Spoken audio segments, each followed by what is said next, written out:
Oklahoma needs a win at Alabama this week, and there are several reasons why I'm not picking them to get it.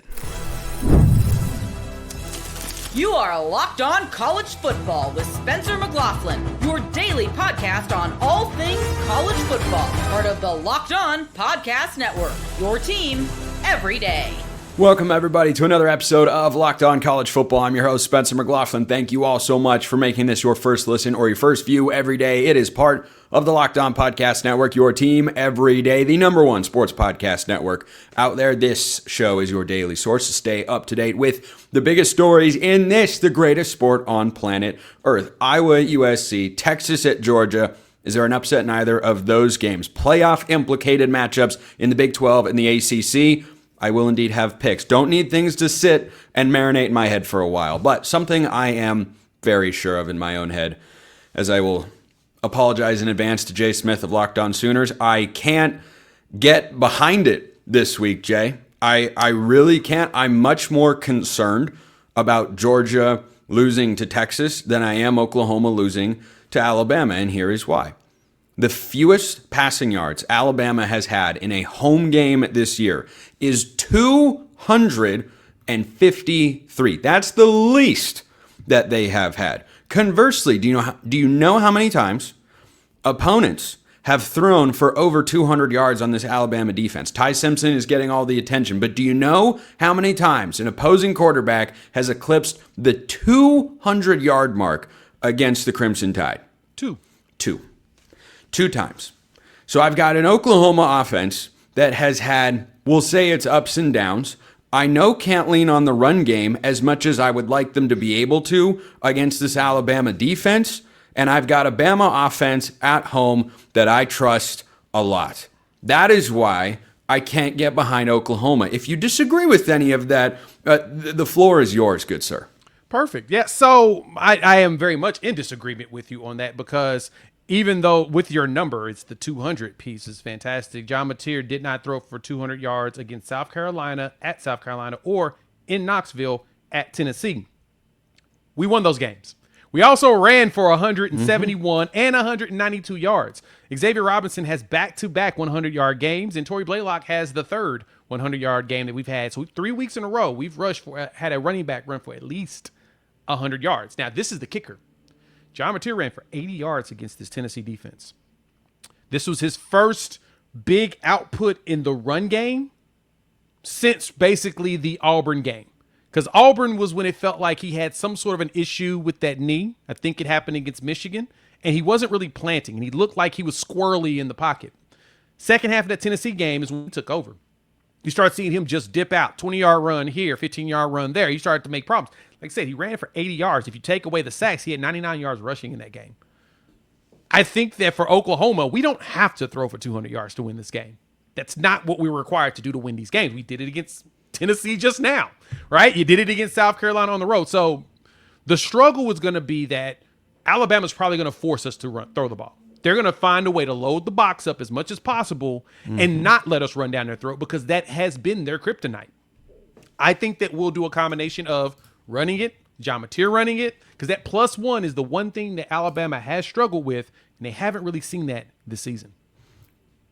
I hear your points. I do have a counter to your counter. In a courtroom, you would call this a recross examination. The last team that runs the ball well but relies on quarterback run a lot, whose passing game is just okay, that went to Alabama, it was Vanderbilt. And that was a decently competitive game, closer than the final score indicated. There was a late touchdown in there. I'm still upset my best bets didn't get Vanderbilt plus 10.5. Anyway, just hey, we're over 500 for the year, so at least there's that. Thought it matters. But offensively, the style of offense I see with Vanderbilt and Oklahoma, to me, feels very similar when they take the field.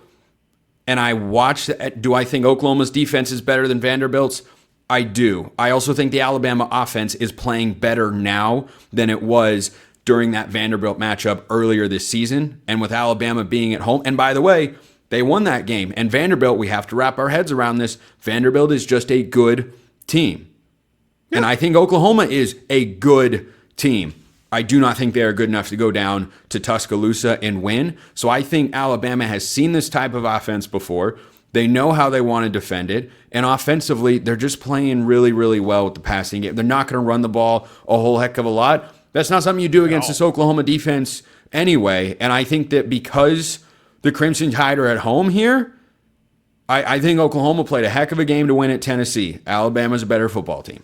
Okay, no, I can totally understand that. That argument, that we go back and forth on that's very much fair. Whose defense is better, Vanderbilt or Oklahoma's? Oklahoma's. Okay, so in this game, as you said, the score was a lot closer. The biggest problem that Vanderbilt had was as they were preparing to score, they turned the ball over. So this game would probably been even close. You would have gotten your best bet if Diego Pavia didn't fumble the ball on a run where he should have just fell to the ground and went down. Right, that was in the first quarter when they were up 7-0 to start the game, and then it was in the fourth quarter when he threw that interception in plus territory that basically just kind of sealed the deal for them. But Bama, the way that they play their game, Ty Simpson's very meticulous. He's a surgical thrower out there. And I've said this numerous times. Others heard me say this, and I'm going to keep repeating it. This team reminds me of the 2023 Washington Huskies. Michael Penix throwing darts. The run game was okay. Dylan Johnson wasn't terrible, but they didn't really run the ball. It was Michael Penix cooking with a bunch of dynamic wide receivers. This is what this Bama team is. And now Ryan Grubb's back. It looks even more like that to me when I watch them. The biggest difference, though, is Brent Venables calling the plays here on the defensive side of the ball. I think that's where the challenge is going to come for Alabama because they're not going to be able to run. They're going to have to be one-dimensional. And I think that that's kind of what Oklahoma wants. Be one-dimensional. Remember, Oklahoma gets a sack at a 10% rate without blitzing. Their front four just goes to the quarterback. We also get to the quarterback faster than most teams in the country. I think we're top 5 in that statistic. It's like 3 within 2 seconds. We're in the backfield chasing the quarterback. If you put enough pressure on Ty Simpson in this game, he could have problems. I'm not saying that Alabama's definitely going to lose. I'm just laying it out to where this game is going to be really close. I expect this score to be closer to the Georgia score. And the one thing I hope is that if we have a true freshman wide open on the post, he doesn't drop it for a touchdown. That probably changes that entire game and our entire dynamic when you think about Alabama was that dude was wide open. It literally hit here. And it, boom, true freshman, it happens, right? If we don't have that problem, think that we have a chance to be able to pull the upset. But it's going to be a good game because I think that their offense versus this defense is going to be a fascinating watch because as good as Ty Simpson has been, he ain't really throwing for 300 yards every game either. No, but I don't think that that's a problem if that's what the game is calling for. I don't think it gets to that point because I don't see Oklahoma scoring more than 24 points in this game. I actually think they're going to be held under 20 by this Alabama defense. I agree with what you brought up, though. The way that Oklahoma wins this football game is the blueprint that Florida State gave you. First of all, Oklahoma's got to be able to run the ball better than they have consistently. Well, they've been better. They've been better and more consistent. Okay, that has to be there. If you can't run on this Alabama defense, you might be held to 10 points by the time the game comes to a close. But defensively, what did Florida State do? They had Ty Simpson all over the place. The offensive line wasn't playing well. I think that unit has grown. It's another reason I'm confident in Alabama. Our friends at FanDuel have got this spread at Alabama minus 5.5. The over-under 46.5.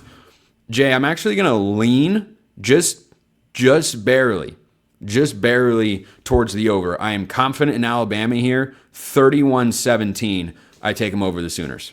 Wow, that sounds like a lot. I mean, Oklahoma's given up 30 points once this season.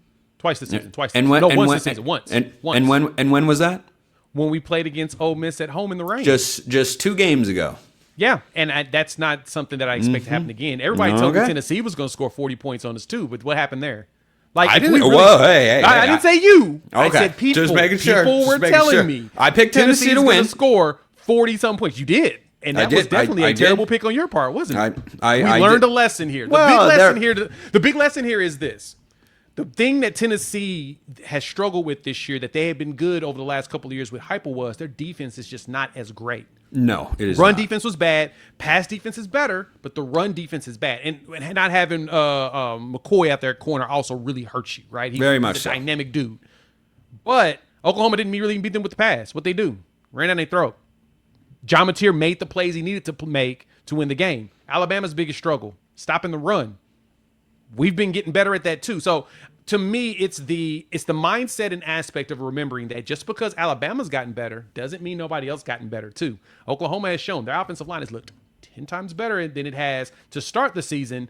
And John Mateer is looking like the Michigan John Mateer in the second half of the Tennessee game. If his knee's healthy and his hand is getting much stronger, there's a good chance this is another thing. Michigan outcome. When I can point to 2 different injuries a quarterback could have dinged up on the road, he did it against Tennessee. That's kind of my point. I know. We've seen it. I don't know how repeatable that is. That's all I'm saying. Fair. I'm saying. I hope he's able to stay healthy, but I don't know finished that the entire Auburn game with the broken thumb. Remember that. And a messed up knee. I don't know if I like that. I don't know if I like that either. By the way, real quick, in just 30 seconds or less, if Oklahoma loses this game, can they still make the playoff? I do think so. As long as the game is close. I think that they have the opportunity to be able to do that. Missouri should be back in the top 25 when we play them next week. I mean, it's a possibility unless they lose. No. They're in the receive votes part, right? They won't be my top 25. I'll just tell you that.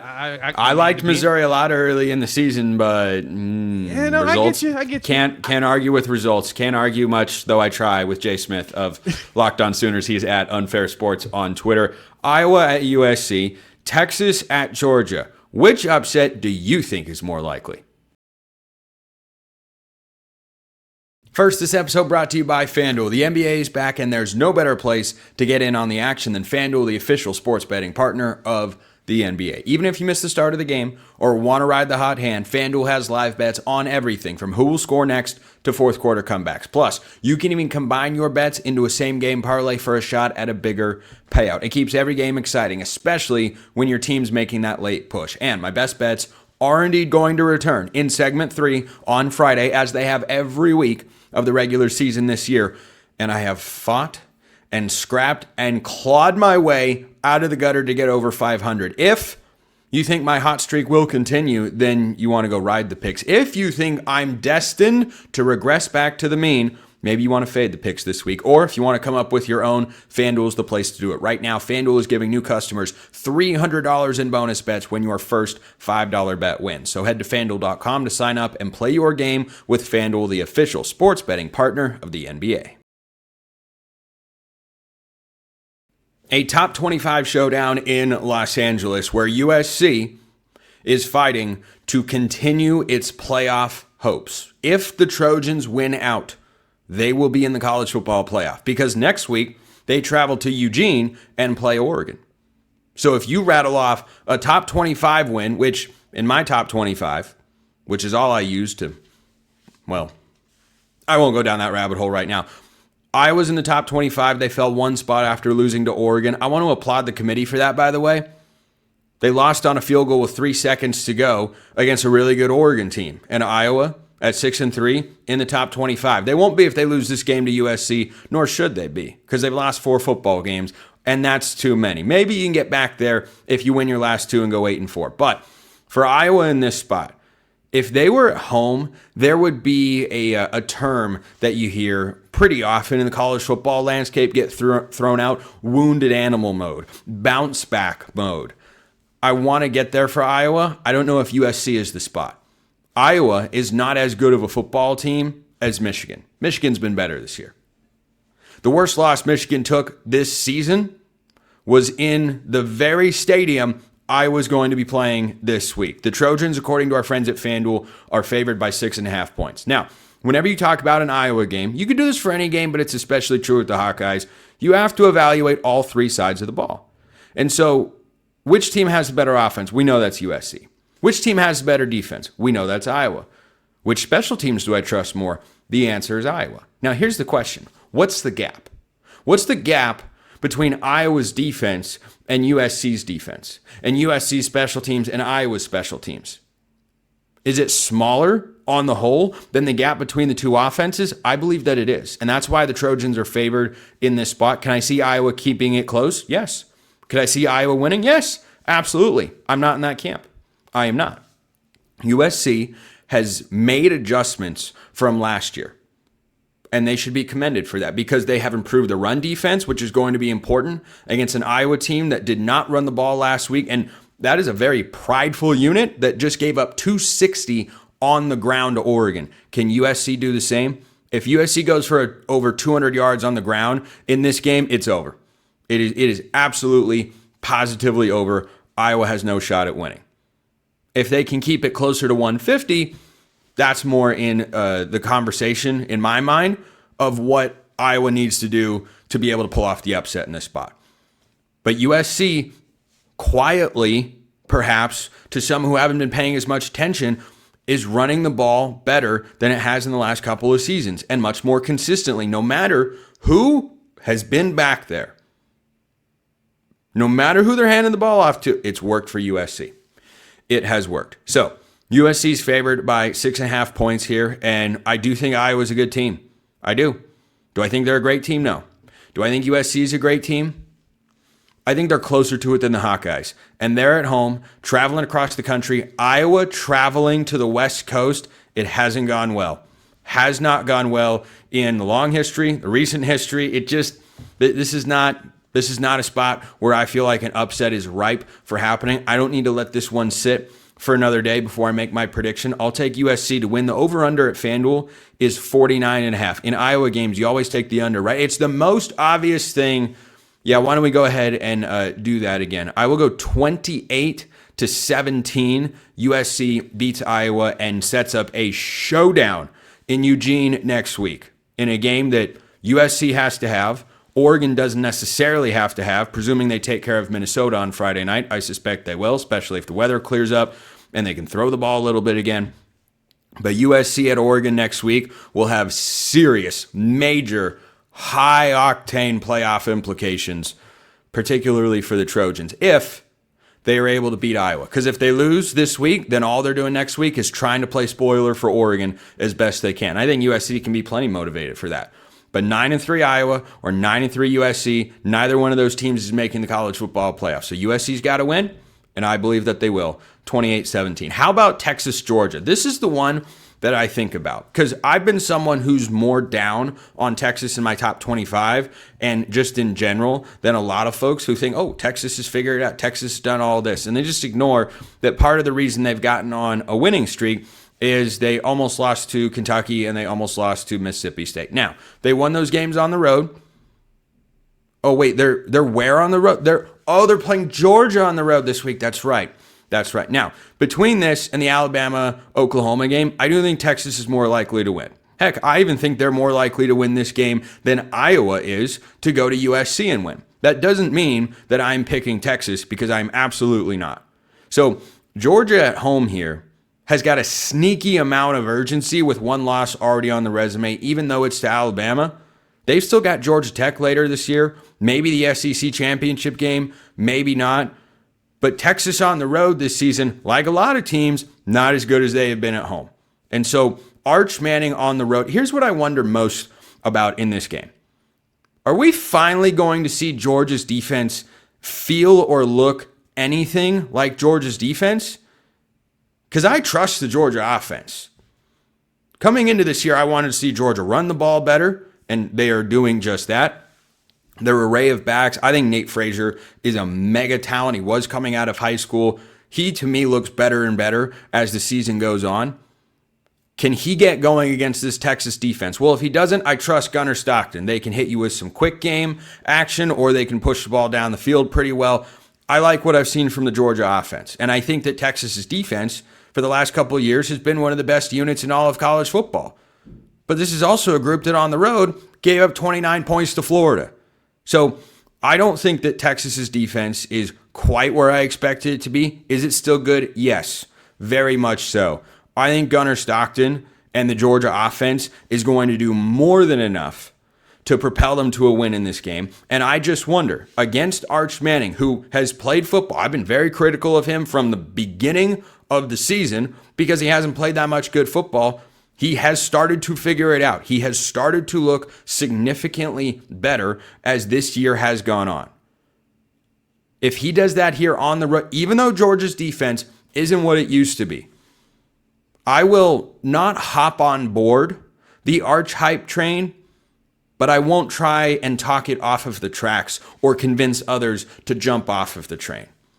Because you're still going on the road, you're still playing a Georgia defense that I get the sense when you've got a head coach like Kirby Smart is going to find a way to get his team playing its best football. That's what great head coaches in college and the NFL have historically done. We saw that with Ryan Day last year. Andy Reid's always been a great late season coach. Bill Belichick, just keep going up and down. Kirby Smart's still a really good coach. And the Georgia defense has not been very good all season. Can they look or feel just a little like the Georgia defense that propelled them to back-to-back national championships? We know they aren't going to get to that level.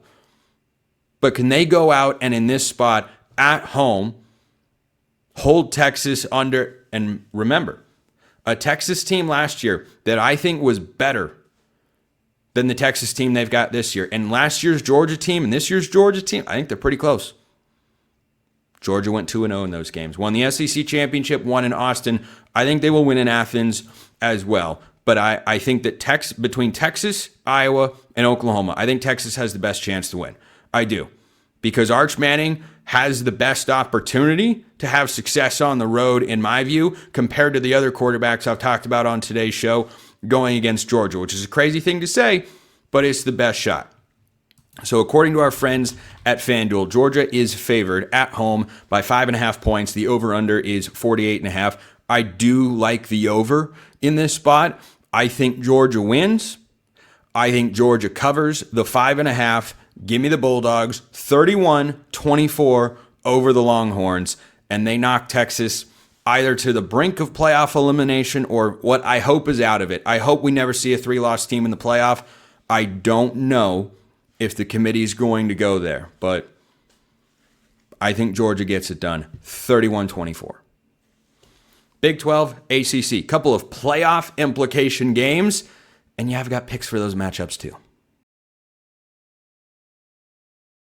First, this episode brought to you by Supply House. When the opening whistle blows on a new repair, get your crew moving forward with Supply House. Order today and see parts on your doorstep tomorrow. Over 280,000 plumbing, HVAC, and electrical items from the most trusted brands in the business. Their real-time inventory and honest lead times keep you from punting projects, while their industry-leading customer service always has your blind side covered. If you need parts fast for a project, Supply House has next-day delivery. You talk about a game changer, like the types we'll see on Saturday, this week, maybe even Friday as well. Game-changing players, this is what that is for your business. Next day delivery. Join the free TradeMaster program today and score serious perks like priority shipping, lower prices, and a dedicated support line. Visit supplyhouse.com to sign up for free and use the promo code SHCollege5 for 5% off your first order. That's supplyhouse.com. Real people, real service.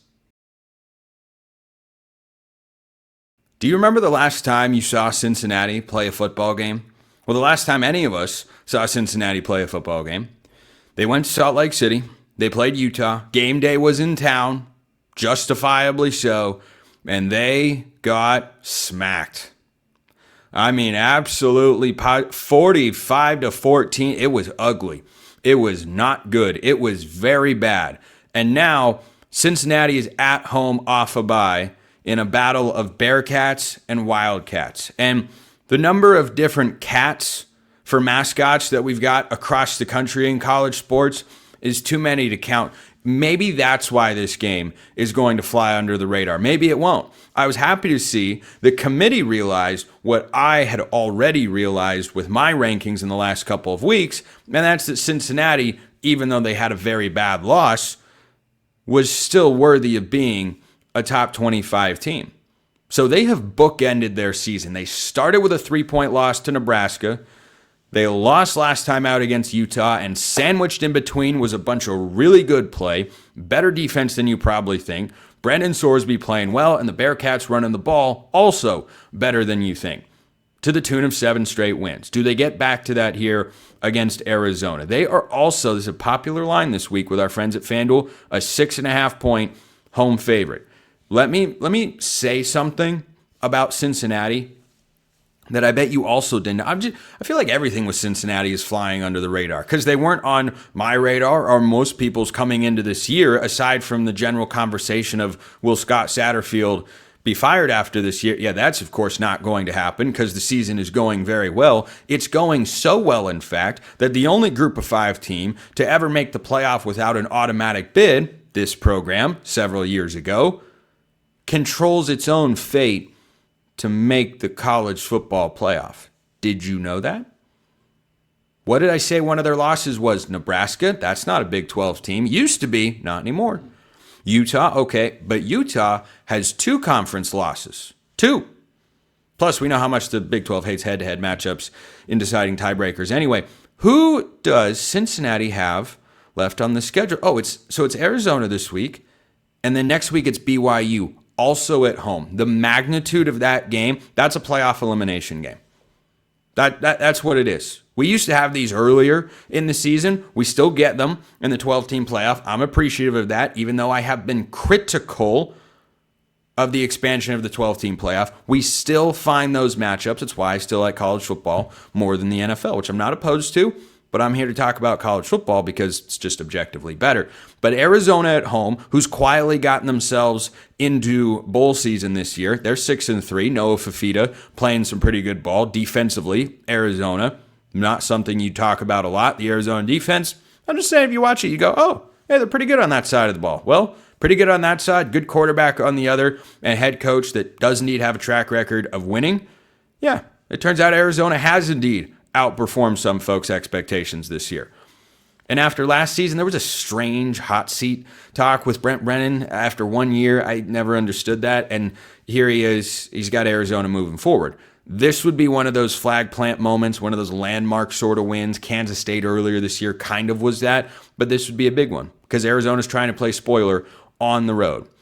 And Cincinnati, if they win this week, and then they win next week against BYU, and then they win the following week at TCU, the Cincinnati Bearcats could wind up in the Big 12 championship game playing for an automatic berth to the college football playoff because they have just the one Big 12 loss. As it stands, they would hand BYU their second. You presume Texas Tech isn't losing the rest of the year. I don't expect for that to take place. So, does Cincinnati get this done at home, off a bye, with all the urgency in the world? Crowd should be on fire. I think they do. I think they do. I like Cincinnati to win this game big in this one. I picked Bama 31-14 earlier in the show over Oklahoma. I'm going bigger than that. I think Arizona, who is a good story, Brent Brennan's done a good job, going to a bowl game, positive trajectory, all that sort of stuff, I think that comes to a little bit of a halt because Cincinnati has bigger aspirations right now, and it is within their own grasp. So give me the Bearcats, 38, Arizona, 20, final score. I almost went 21. But I'm going 2 field goals instead of the touchdown there. So give me Cincinnati to win that one. Here is another one that I talked about earlier this week. And I know so very easily where I'm going with this game as well. Duke is favored at home by 6.5 points. Oh, sorry. That was earlier this week. Just double checked in real time as I'm recording this show. They're down to a 4.5 point favorite against Virginia. What is something that I've seen? Don't be surprised when this pops up in the best bets tomorrow. What's something that I've pointed out time and again this year? And I'm not the first person to make this observation. I'm not acting like I'm discovering gold for the first time or anything like that, circa California in the 1840s. But when an unranked team is favored against a ranked team, doesn't it make you think? Doesn't it make you wonder? Virginia has to get their offense going in this game. 9 points last week at home in the loss to Wake Forest, who's also been a good story this year. 9 points in Charlottesville for the Cavaliers. Tony Elliott's an offensive guy. He's got to be able to get that going in a more positive direction because on the other side, you've got Darian Mensah. And Duke, I think last week, got caught in a look-ahead spot. I had it as one of my best bets, UConn plus 9.5. They wound up winning the game outright. Would have been a heck of a selection for a game day Saturday Superdog pick because you get more points if they win outright. Well, UConn won, and guess what? It doesn't impact Duke's ability to, wait for it, make the college football playoff. I'm someone who for a long time has said auto bids are ridiculous. Duke could be the shining example of that. They could play in the ACC championship game for a right to have an automatic bid to the playoff. They could be a 4-loss team when they do it. I think they're winning on this week. I think they're absolutely winning this week at home against Virginia. I like the way that they're playing. I think they were thinking about this game last week because UConn, it was weird. In the middle of the conference slate, sometimes Clemson plays the Citadel all the time. Ole Miss played the Citadel last week. Those late season cupcakes that thankfully are going away after this season. Cannot wait for that. This was not one of those. It was, but it wasn't. UConn is just a better version of that because they're a group of 5 caliber sort of team. They're just kind of caught in bit. Jim Moore is their head coach. And they play some pretty good football over there. Go look up the numbers of UConn's quarterback this year if you want to be impressed by something. So, yeah, I think Duke wins this game against Virginia. I don't think there's a lot of defense played. That's been the hallmark for Duke, which is strange because Manny Diaz is a defensive guy, and I thought their defense played pretty well last season. They just haven't been able to find it this year. He might make a change at defensive coordinator in the offseason, but why don't we save that conversation for the offseason and say that Duke wins this game over Virginia. I actually think the under hits. It's 58.5. I don't think it's going to be a slugfest or anything of that nature, but I will take Duke to win and swallow the 4.5 points. 31-23. I think they get it done over Virginia. So, riding the favorites with my picks this week. Riding a lot of favorites out there. Should that scare me? Probably. But Duke might wind up being one of my best bets on the show tomorrow. So don't sleep on Arizona at Cincinnati. Don't sleep on Virginia at Duke. A couple of one-loss ACC teams. Playoff implications. The weekend is almost here. Appreciate everyone listening. I'll see you next time. Until then, hope you all have a wonderful rest of your day.